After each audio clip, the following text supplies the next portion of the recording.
मैं इसको थोड़ा सीमित करना चाहूँगा, क्योंकि आप लोग भी बार बार यहाँ से हो रहा था बिना भोजन खाए न जाइए।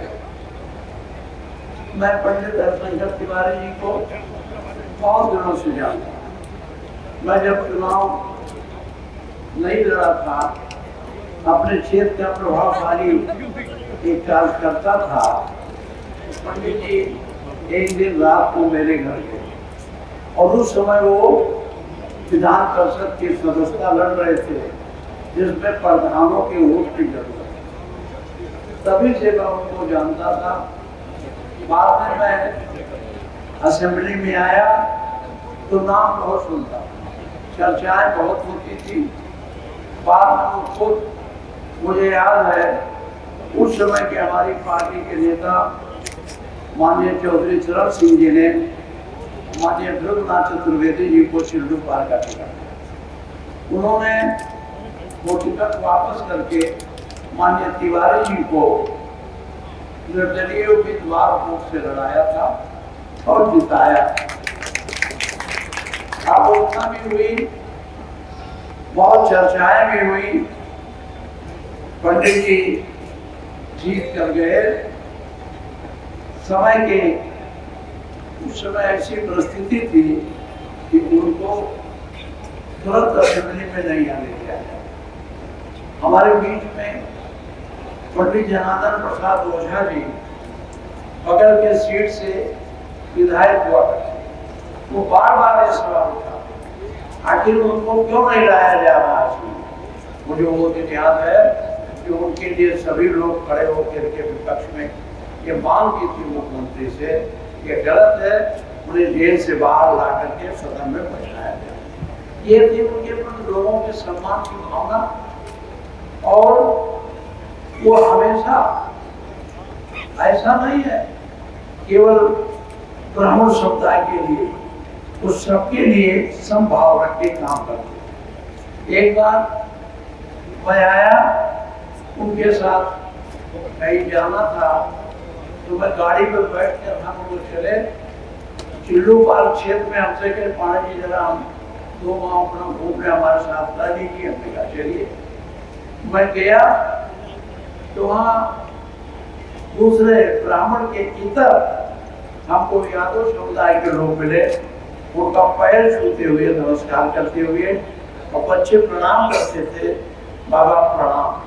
तो हमने कहा आप तो उन्होंने कहा हम सबके लिए काम करें, लेकिन जहाँ जुर्म होता है वहाँ मैं आगे आता हूँ। मैं नकुल दुबे जी की बातों को दोहराना नहीं चाहता।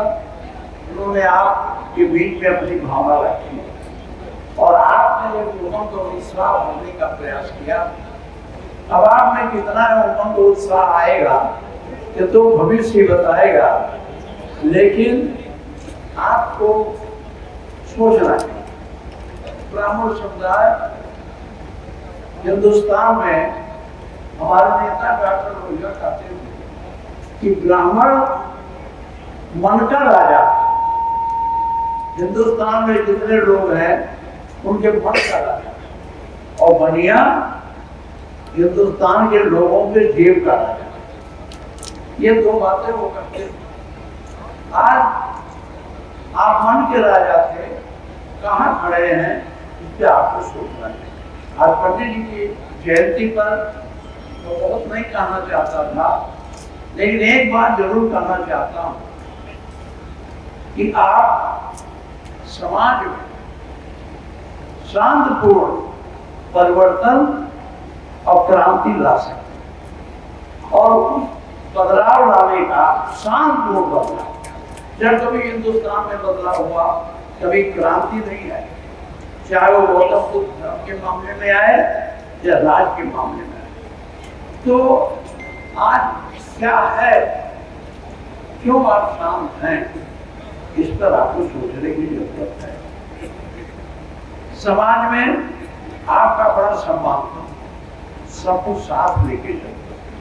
हमें याद है कि हमारे गांव में सत्यनारायण व्रत कथा होती थी, तो पंडित जी जब आते थे तो हमारे गांव में जो ब्राह्मण से इतर जातियां थी, पंडित जी उनके घर कथा बांधते थे, तो पैर में पानी डलवा के उससे चरणामृत दिलाते। ये भाव था, कोई बुरा नहीं मानता उनके अंदर भाव। क्यों? क्योंकि आप सबके लिए हैं।